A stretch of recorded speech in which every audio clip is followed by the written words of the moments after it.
வணக்கம். எல்லோரும் எப்படி இருக்கீங்க? நல்லா இருப்பீங்கன்னு நினைக்கிறேன். எங்கள் ஊர் ஆடி 18 அதாவது மேட்டூருங்க. எல்லோரும் பார்த்துருக்க மாட்டீங்க. 2 வருஷம் கழித்து இந்த வருஷம் தான் தண்ணி வந்திருக்கு. 16லேயும் தண்ணி திறந்து விட்டுருக்காங்க. அந்த வீடியோவை நீங்கள் பார்க்காம இருந்தால் எப்படி? மேட்டூரில் பார்த்தீங்கன்னா ஆடி 18, ஆடி 28 இது எல்லாமே ரொம்ப நல்லா இருக்குங்க. நான் சின்ன பிள்ளையில் 5th வரைக்கும் மேட்டூரில் தான் படித்தேன். அதுக்கப்புறம் 6th கொளத்தூர் வந்துட்டேன். கொளத்தூருக்கும் மேட்டூருக்கும் பெரிய வித்தியாசம் இல்லைங்க. ஒரு 12 கிலோமீட்டர் அவ்வளோதான். அப்பா ஒவ்வொரு வருஷமும் தவறாமல் ஆடி 18, ஆடி 28க்கு மேட்டூர் கூட்டிகிட்டு போவார். அங்கே போய் ராட்டனத்தில் சுற்றுறது, நிறைய பொம்மைங்க வாங்குறது, பஞ்சு மிட்டாய் சாப்பிட்றது அப்படின்னு ரொம்ப ஜாலியாக இருக்கும். ஒரு வருடம் முழுவதுமே அதோட ஞாபகம் இருந்துகிட்டே இருக்கும். ஆனால் இந்த மாதிரி இதெல்லாம் நம்ம பசங்களுக்கு கிடைக்காது இல்லைங்களா? அவங்க தான் நினச்சோன்னா ஆன்லைனில் வாங்கிடுறாங்க. இது எல்லாமே சேரன் சார் சொல்கிற மாதிரி பொக்கிஷமான நினைவுகள் தாங்க. எங்கள் ஊர் மேட்டூர் முனியப்பன் ரொம்ப ரொம்ப ஃபேமஸ். முனியப்பனையும் 16 பிரிட்ஜில் எப்படி தண்ணி போகுதுன்னு பார்த்து என்ஜாய் பண்ணுங்கள்.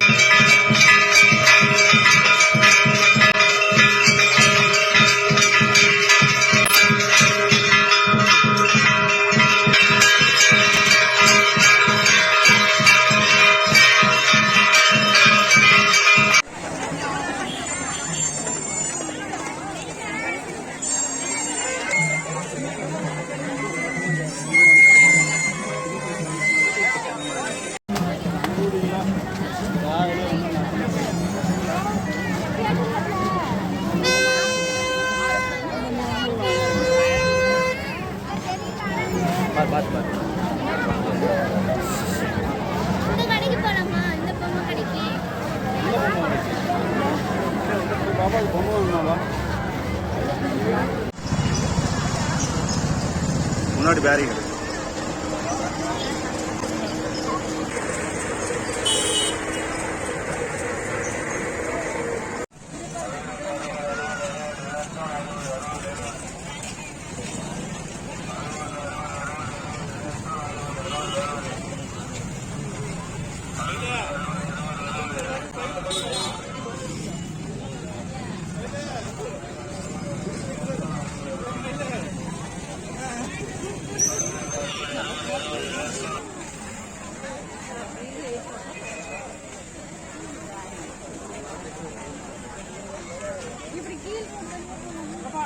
அப்படியே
இந்த காவிரி ஆற்றினால தமிழ்நாட்டில் 16 மாவட்டங்கள் பயன்பெறுதுங்க. மேட்டூர்லேருந்து சேலம், ஈரோடு, நாமக்கல், கரூர், திருச்சி, புதுக்கோட்டை, தஞ்சை, திருவாரூர், நாகை அப்படின்னு இந்த தண்ணி போகுது. உழவுக்கும் தொழிலுக்கும் வந்தனை செய்வோம் அப்படின்னு சொல்லி இந்த விலாகை நான் இதோட முடிச்சுக்கிறேன். வீடியோ பிடிச்சிருந்தா வீடியோக்கு ஒரு லைக் கொடுங்க, கமெண்ட் பண்ணுங்கள், மறக்காமல் நம்ம சேனலை சப்ஸ்கிரைப் பண்ணுங்கள். தேங்க்யூ ஃபார் வாட்சிங். பை.